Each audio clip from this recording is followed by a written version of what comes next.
और अब इसके साथ ही नाज़रीन आपको लिए चलते हैं मंचनाबाद में, जहां पर मंचनाबाद में गला मंडी के मशहूर मारूफ आड़ती मियाँ मकसूद अहमद सुखेरा को गला मंडी में क्रिकेट और गुल्ली डंडा जैसे खेल को रोकना महंगा पड़ गया है। नामालूम गुंडा अन्नासर ने हमला कर दिया।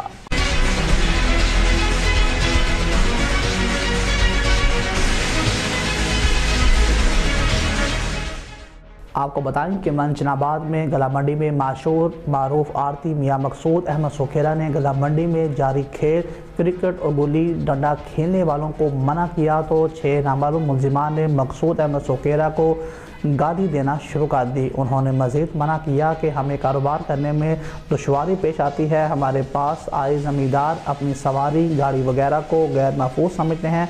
पहले भी कई मरतबा गाड़ी का शीशा टूटने जैसे और मस्जिद में नमाज अदा करते हुए लोग ज़ख्मी हो चुके हैं जैसे वाक़यात पेश आ चुके हैं कि जिस पर मुलजिमान तैश में आ गए और मकसूद अहमद पर हमला हो गए। लोहे के कंडे जैसे औजार से वार किया कि जिससे मकसूद अहमद सुखेरा का बाजू ज़ख्मी हो गया है। मकसूद अहमद का और दीगर लोग छुड़वाने के लिए आगे बढ़े तो इन पर भी उसी कंडे से वार किए गए तो वो भी ज़ख्मी हो गए हैं। गला मंडी मंचनाबाद के हमला आड़तियाँ जमा होकर थाना मंचनाबाद में कार्रवाई के लिए गए तो पुलिस कार्रवाई से इनकार हो गई, जिस पर गला मंडी मंचनाबाद के जुमला आड़तियाँ ने गला मंडी से लारी अड्डे तक रैली निकाली तो पुलिस की जानिब से मुकदमे का अंदराज किया गया है। गला मंडी मंचनाबाद के जुमला आड़तियाँ ने महकमा पुलिस से मुतालबा किया है कि गला मंडी मंचनाबाद को स्क्वाड गश्त राउंड में शामिल किया जाए ताकि गला मंडी गुंडा अनासर से महफूज रह सके।